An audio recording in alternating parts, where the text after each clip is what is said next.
नमस्कार दोस्तों, मेरा नाम आदित्येंद्र कुमार। आज आप लोग के साथ हम परसेंटेज चैप्टर से संबंधित जो भी शेष कॉन्सेप्ट और प्रश्न बचे हुए थे उसके बारे में हम लोग आज डिस्कशन करने जा रहे हैं। हम लोग ने यहाँ पर परसेंटेज चैप्टर से संबंधित बहुत सारे कॉन्सेप्ट और बहुत सारे प्रश्न को यहाँ पर देखे हैं मेरे पिछले 8 वीडियो में। ये मेरा वीडियो नंबर 9 है। इसमें आज हम कुछ वैसे प्रश्न का डिस्कशन करने जा रहे हैं जो काफ़ी प्रतियोगी परीक्षा में पूछे गए हैं तथा आगे होने वाले प्रतियोगी परीक्षा में पूछने की संभावना है। तो हम लोग यहाँ पर अब आगे की ओर चलते हैं, वीडियो नंबर 9 में चलते हैं और इसमें हम लोग कुछ प्रश्न कुछ कॉन्सेप्ट के बारे में डिस्कशन करने जा रहे हैं। यहाँ पर एक प्रश्न लगभग सभी प्रतियोगी परीक्षाओं में पूछे जाते हैं, जनसंख्या से संबंधित प्रश्न। तो जनसंख्या से संबंधित प्रश्न को भी हम जो कॉन्सेप्ट है a+b/100 उसके माध्यम से सोल्व कर सकते हैं। वो कैसे सोल्व होते हैं, यहाँ पर एक क्वेश्चन मैंने लिखा हुआ है, इसको हम अब डिस्कशन करते हैं और देखते हैं कि ab/100 जो कॉन्सेप्ट है उससे हम लोग इसको कैसे बनाते हैं। तो हम लोग चलते हैं अब आगे की ओर। एक क्वेश्चन है, किसी शहर की जनसंख्या प्रत्येक वर्ष 10% की वृद्धि होती है। यदि आज से 2 वर्ष बाद उस शहर की जनसंख्या 60500 होगी तो उस शहर की वर्तमान जनसंख्या क्या होगी। तो इसको हम लोग सॉल्व करते हैं, देखते हैं कि ab/100 इसमें कैसे यूज किया जाता है और कैसे ये क्वेश्चन बनता है। तो हम लोग अभी ये जो साल है 2020,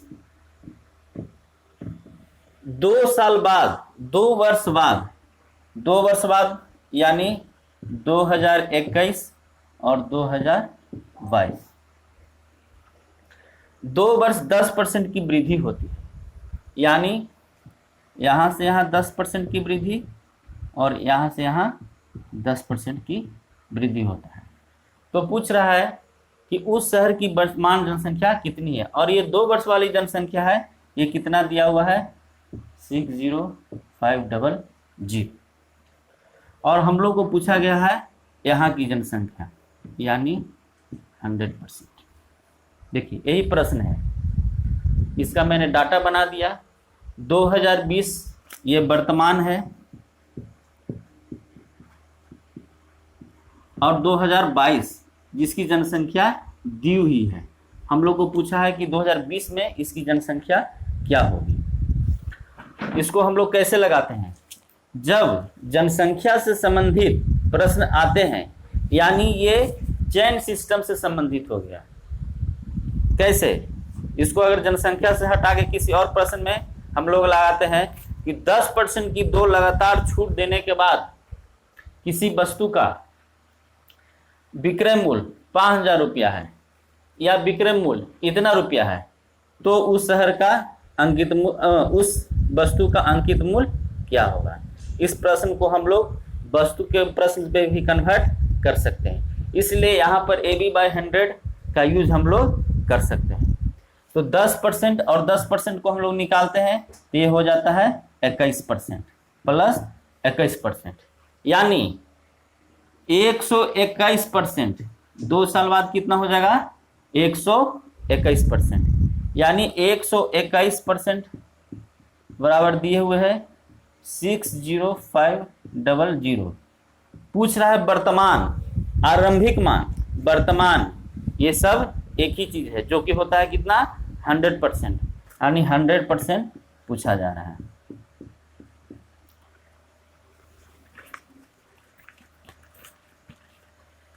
ये इसका है 5 गुना, इसका हो जाएगा 5 गुना, जिसको हम लोग कर सकते हैं 50,000 जनसंख्या। इस प्रकार से हम लोग जनसंख्या से संबंधित प्रश्न को भी बना सकते हैं। बहुत ही आसान है। इसमें हम लोग को सबसे पहले देखना है कि 10% की वृद्धि होता है, तो 10% की वृद्धि 2 साल में, पहला साल दूसरा साल, 10%, 10%। यहाँ चेन सिस्टम बना, इसलिए AB/100 हम लोग लगा सकते हैं। ये 10, 20% से हो जाएगा 21%, यानी 121%, यानी 121% 2 साल बाद की जनसंख्या दी हुई है। 2 साल बाद की जनसंख्या बराबर परसेंटेज बराबर 2 साल बाद की एब्सोल्यूट वैल्यू। पूछ रहा है वर्तमान, वर्तमान होता है 100%, 100% बराबर 50,000। ये हो गया वर्तमान की जनसंख्या। इसलिए हम शुरू में बोले थे कि A+B AB/100 बहुत सारे प्रश्न में लगते हैं और बहुत सारे चैप्टर में इसका प्रयोग होता है। आप सोच नहीं सकते हैं कि इसका प्रयोग कहाँ कहाँ हो सकता है।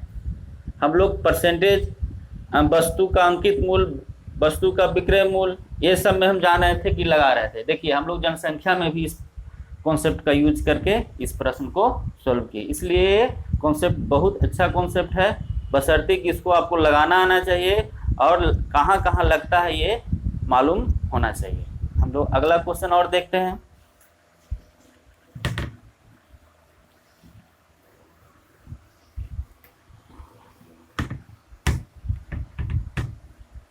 मेरा वीडियो जो शुरू से लेकर अंत तक है उसको बार बार हमेशा देखते रहिएगा, पढ़ते रहिएगा, तब आपको जाके आगे समझ में आएगा, नहीं तो आपको नहीं समझ में आएगा। जैसे क्लास चलता है उसी तरह से वीडियो देखना है, उसी तरह से सीखने का प्रयास करना है, सीरियल ढंग से, पहला, दूसरा, तीसरा, चौथा, पांचवा, छठा, सातवां, आठवां, नौवां, इस तरह से। नहीं तो अगर आप चौथा वीडियो देख लिए, पहला, दूसरा, तीसरा नहीं देखे तो आपको चौथा वीडियो का प्रॉब्लम समझ में नहीं आएगा। इसलिए टोटल वीडियो लगातार देखना है, शुरू से देखना है और अंत तक देखना है। हम लोग आगे चलते हैं। एक प्रश्न और है, कोई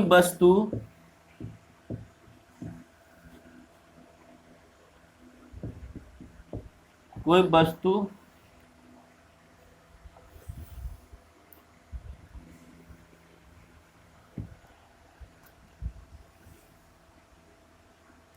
किसी वस्तु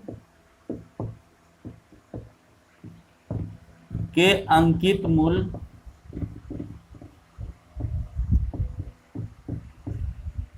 में क्रमशः 10% तथा 20% की दो लगातार छूट पर बेची गई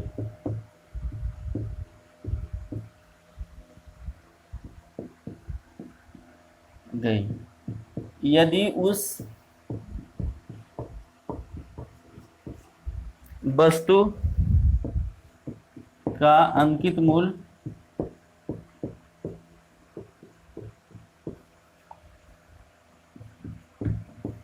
5,000 रुपया है तो उसका विक्रय मूल्य क्या होगा?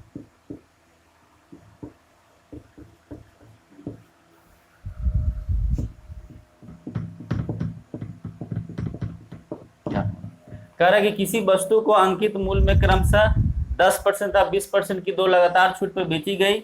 यदि उस वस्तु का अंकित मूल्य 5,000 रुपया है तो उसका विक्रय मूल्य क्या होगा? ये भी आ गया दो लगातार छूट। इसमें भी हम लोग AB/100 का प्रयोग कर सकते हैं। कैसे बनता है ये हम लोग देखते हैं।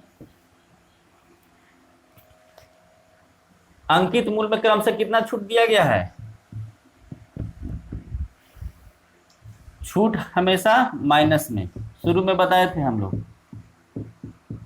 छूट जब भी होता है माइनस में होता है, निगेटिव होता है। तो हम लोग 10% और इसको हम लोग थोड़ा सा निकाल लेते हैं, -10 -20 प्लस 10 गुना 20/100, ये हो जाएगा आपका -28%। 28% की छूट। ये किसका दिया हुआ एब्सोल्यूट वैल्यू? अंकित मूल्य का। अंकित मूल्य का परसेंटेज क्या होता है परसेंटेज मेथड में? 100%। 100% बराबर 100% बराबर 5,000 रुपया। क्यों? क्योंकि बराबर के कॉन्सेप्ट से अंकित मूल्य का परसेंटेज बराबर अंकित मूल्य का एब्सोल्यूट वैल्यू। अंकित मूल्य को हम लोग शॉर्टकट में एमपी भी लिखते हैं। पूछ रहा है क्या? विक्रय मूल्य। विक्रय मूल्य को हम लोग इंग्लिश में सेल प्राइस भी लिखते हैं। सेल प्राइस कितना होगा? 28% छूट के बाद टोटल होता है 100%। 28% की छूट दे दिया गया तो ये हो जाए आपका 72%, यानी 72% बराबर वाट। 72% बराबर क्या होगा? जब हम 72, ये इसका कितना है 50 गुना, इसका 50 गुना कितना हो जाएगा? 3600 रुपया। इस प्रकार से भी हम लोग इस प्रश्न को बना सकते हैं। शुरू में बोले थे दो लगातार छूट, जब दो लगातार छूट है तो a plus b a b by 100 हम लोग प्रयोग कर सकते हैं। यहाँ पर भी हम लोग दो लगातार छूट था, इससे हम लोग एक परसेंटेज निकालें जो कि 28% होता है, यानी अंकित मूल्य पे -28% की छूट दी गई है। तो जब 28% की छूट दी गई है तो विक्रय मूल्य कितना हो जाएगा? 72% हो जाएगा। यानी 100% दिया हुआ है क्वेश्चन में, ये 100% है, अंकित मूल्य है, अंकित मूल्य का परसेंटेज बराबर अंकित मूल्य का एब्सोल्यूट वैल्यू, उससे हम लोग विक्रय मूल्य निकालिए 72% यानी 3600 रुपया। इस प्रकार से भी इसको प्रश्न को बना सकते हैं। अगला प्रश्न हम लोग देखते हैं।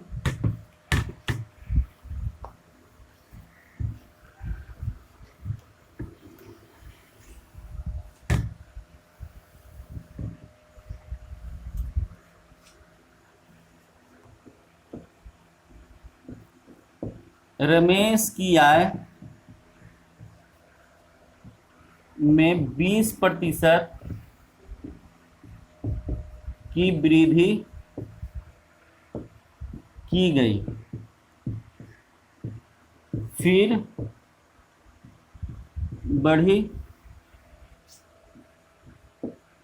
हुई आय में 20% की कमी की गई,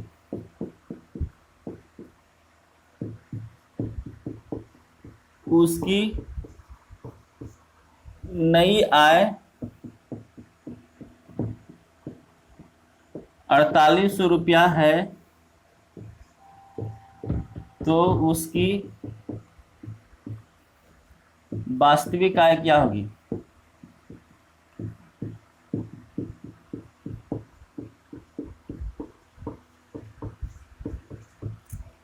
कह रहा है कि रमेश की आय में 20% की वृद्धि कर गई, फिर बढ़ी हुई कीमत में 20% की कमी की गई, तो उसकी नई आय 48 रुपया हो जाती है, तो उसकी वास्तविक आय क्या होगी? यहाँ पर बहुत सारे समझ रहे होंगे कि 20% की वृद्धि और 20% की कमी, यानी न बढ़ा न घटा, लेकिन ऐसा नहीं है, क्योंकि वो बढ़े हुए कीमत में 20% बढ़े हुए में कीमत में हम लोग को 20% की कमी हो जाता है, इसलिए वो 0 नहीं होगा। तो हम लोग देखते हैं इसको, यहाँ पर भी हम लोग a plus b a b by 100 का प्रयोग करेंगे, क्योंकि वृद्धि और कमी में भी बोले थे कि हमको इसका प्रयोग करेंगे। देखते हैं इसको कैसे बनता है। ये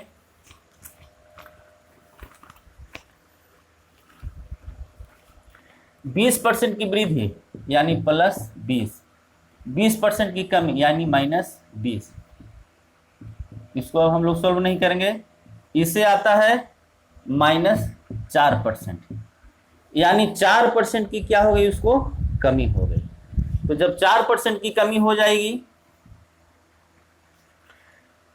ये क्या है 4800 एब्सोल्यूट वैल्यू, उसकी नई आय, यानी 4% कमी के बाद उसकी आय है। तो जब 4% की कमी होगी तो नई आय हो जाएगी 96%। 96% बराबर दिया हुआ है 4800 रुपया।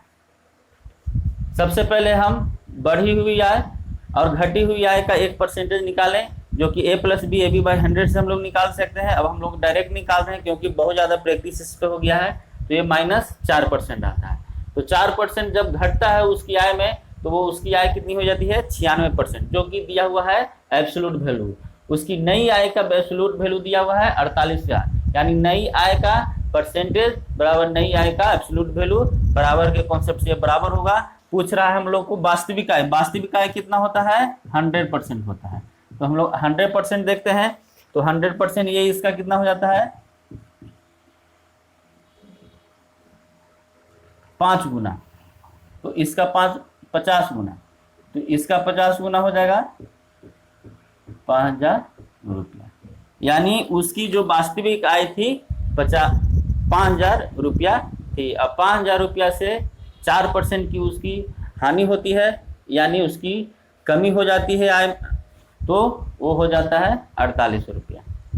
तो इस प्रकार से हम लोग इस प्रश्न को भी a+b/100 से बना सकते हैं। अगला क्वेश्चन हम लोग देखते हैं, चौथा नंबर।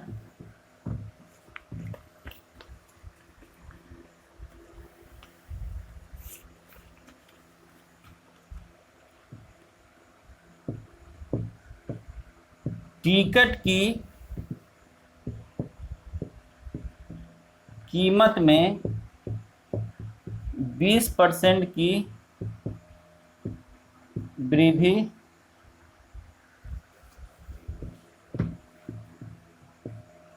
होने पर दर्शकों की संख्या में 10% की कमी हो जाती है। यदि आयोजनकर्ता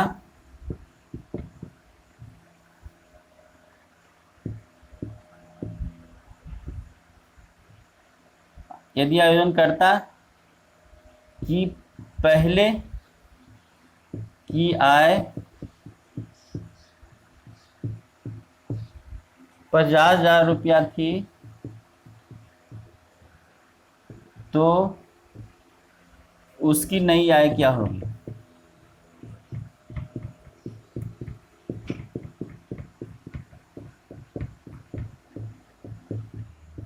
देखिए कह रहा है कि टिकट की कीमत में 20% की वृद्धि, यानी टिकट महंगा हो गया होने पर दर्शकों की संख्या में क्या हो जाती है 10% की कमी हो जाती है। तो कहता है कि यदि आयोजनकर्ता की पहले की आय 50,000 रुपया थी, तो उसकी नई आय क्या होगी। ऐसे भी कोई चीज़ जब महंगा होता है तो दर्शक कम जाते हैं, यानी टिकट महंगा होने से क्या हो गया दर्शकों की संख्या 10% कमी हो गई।